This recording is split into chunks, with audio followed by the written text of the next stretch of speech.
Hello guys, in this video I will show you how to turn off your computer automatically after a certain time. Why it is helpful, why it is useful, because if you are lazy boy, you want to just lay in your bed and just watching, and after that it is automatically shut down, or you just want to download some application or certain installation, so after that amount of money you need to shut down your computer.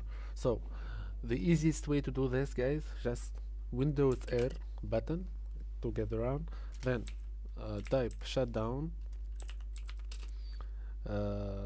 slash s slash d, and please guys, after that you just need to calculate how many hours in seconds. I mean 1 hour it's like 3.6 k seconds. So you want after 3 hours, so you will just multiply by 3 on this, the amount of 3 hours. So you will type here the amount in seconds and so on. So after that you will have notification, will have your computer will automatically turn off after that certain of time. I hope you like the video. Like, share and subscribe, guys.